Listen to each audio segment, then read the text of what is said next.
কিন্তু এই যে মেয়ে, তুমি যে 8-10টা ছেলের সাথে জেনা করেছো, তোমার ইজ্জতের কি হবে? তোমার যে সতীত্ব তুমি নষ্ট করেছো। তুমি তো বিয়ের পর কোনো ঘরে গেলে সে হাজবেন্ডও বুঝতে পারবে তুমি আর সতী সাথী নও। তখন তোমার কি হবে? আর এটা যে এত ভয়াবহ মহামারী আকার ধারণ করেছে না, অনেক ক্ষেত্রে দেখা যায় স্বামী অফিসে যাওয়ার সাথে সাথেই বয়ফ্রেন্ড বাসায় হাজির। এই যে বাক্সে বাক্সে বন্দি জীবন বললাম, বাক্সে বাক্সে বন্দি ফ্ল্যাটের ভিতরে তো ঢুকলে আর বোঝা যায় না ভিতরে কি হচ্ছে। কত ফ্ল্যাটে যে জেনা হয় এখন এই শহরে, আল্লাহ ভালো জানে। এই ফ্ল্যাটের প্রত্যেকটা ইঞ্চি ইঞ্চি মাটি আল্লাহর কাছে সাক্ষী দিবে। যেখানে যে মাটিতে বসে অবিবাহিত যুবক যুবতী জেনা করেছে আর বিবাহিত যুবক যুবতীরা এবং এই স্বামী স্ত্রী জেনা করেছে, এর ইঞ্চি ইঞ্চি মাটি আল্লাহর কাছে কথা বলবে। এর ইঞ্চি ইঞ্চি মাটি আল্লাহর সামনে কথা বলবে। ইয়াউমাইযিন তুহাদ্দিসু আখবারাহা, সেদিন তুহাদ্দিসু আখবারাহা, জমিন তার খবর বলবে আল্লাহর কাছে। জমিনের কোথায় কোন পাপ হয়েছে সব বলে দিবে। এই জমিনে এখানে দাঁড়িয়ে জেনা করেছে, ওইখানে দাঁড়িয়ে মদ খেয়েছে, ওইখানে কাউকে খুন করেছে, জমিন বলে দিবে। একটা কথা এখানে মাঝখানে বলে দেই, যারা অবিবাহিত যুবক যুবতী আছো, এই লেকচার তোমরা যারা শুনছো, তোমাদের মধ্যে কেউ যদি জেনা করে থাকো, অবিবাহিতের কথা বলছি, তোমাদের কাঁধের মধ্যে এখন 100 বেত্রাঘাতের শাস্তি ঝুলে আছে। সূরা নূরের 1 থেকে 3 নম্বর আয়াত পড়ে দেখবে, অবিবাহিত যুবক যুবতী যদি জেনা করে তাদের শাস্তি হচ্ছে 100 বেত্রাঘাত, তাও জনসমক্ষে, এবং এক বছরের জন্য নির্বাসন। এই বিধানগুলো যদি পৃথিবীর কোনো দেশেও না থাকে, আসমানে আছে। মরার সাথে সাথেই এই বিধান কার্যকর হবে ইনশাআল্লাহ। বাঁচার বুদ্ধি কি? একটাই উপায় আছে। এই লেকচার কানে চলে গেছে, অনতি বিলম্বে অজু করবে। অজু করে খালেসভাবে রাতের শেষ রাতে জায়নামাজ বিছাবে। জায়নামাজ বিছিয়ে আল্লাহর সামনে দাঁড়িয়ে 2 রাকাত নামাজ পড়বে। পড়ে নিজের পাপের কথা স্মরণ করে চোখ দিয়ে দরদর করে পানি ফেলে দিবে। আল্লাহকে সিজদায় গিয়ে বলবে, আল্লাহ আমি জেনা করেছি, আমাকে মাফ করো। আমার এই পাপের কথা কেউ জানে না, তুমি জানো, মাফ করে দাও। এই মাফ নেওয়ার পরে আবার ওই যার সাথে করেছেন ওর সাথে আবার লিঙ্ক আপ করার চেষ্টা করেন না। আসো আমরা জেনা করেছিলাম, আসো বিয়ে করে নেই, এটা সলিউশন না। জেনা করেছেন, আগে তওবা করে ফিরে আসতে হবে, তারপরে পুরো জীবন ইসলামিক লাইফ লিড করতে হবে।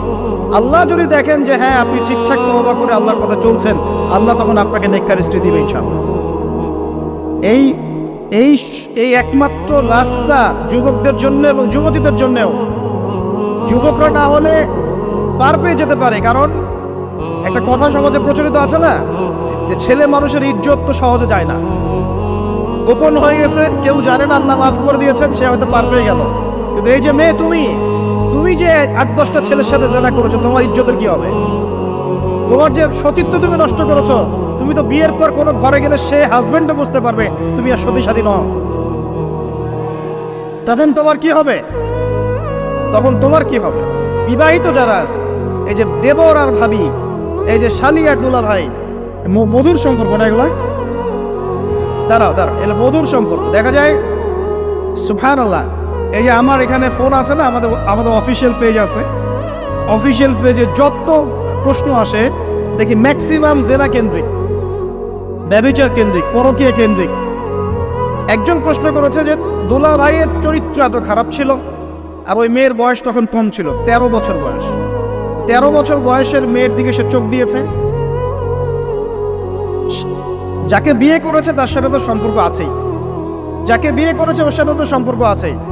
তারপরে আপনার শালীর সাথে সম্পর্ক।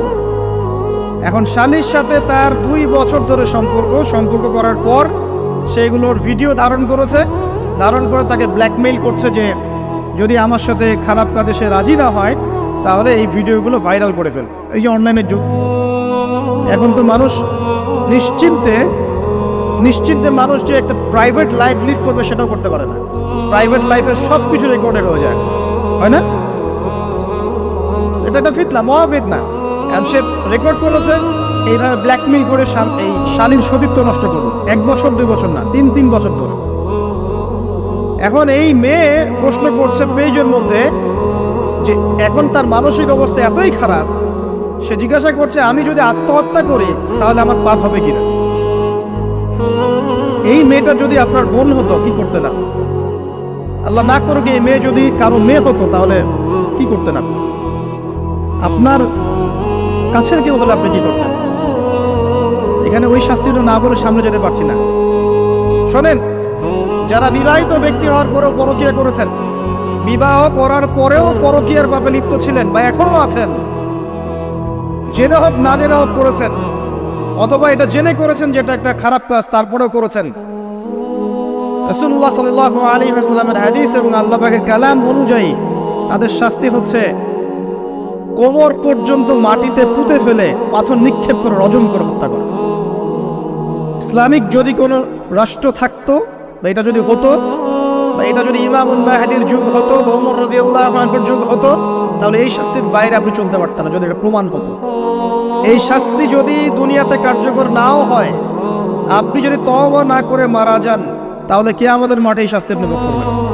খুব মজা লাগছে পরকীয়া করতে। সকালে একটার সাথে, দুপুরে একটার সাথে, আজকে একজনের সাথে রাত কাটান, কালকে আরেকজনের সাথে রাত কাটান, খুব মজা পাচ্ছেন। রাত্রেবেলা মদ খান আর হোটেলে রাত কাটান, সকালবেলা আমরা অফিসে যান। আমাদের শহরের এগুলা কালচার কোত্থেকে আসলো? এই শহরকে পবিত্র করবে কে এবং এই শহরের আসল রূপগুলো স্পষ্ট করবে কারা? খুব মজা পাচ্ছেন এগুলোতে। সুবহানাল্লাহ।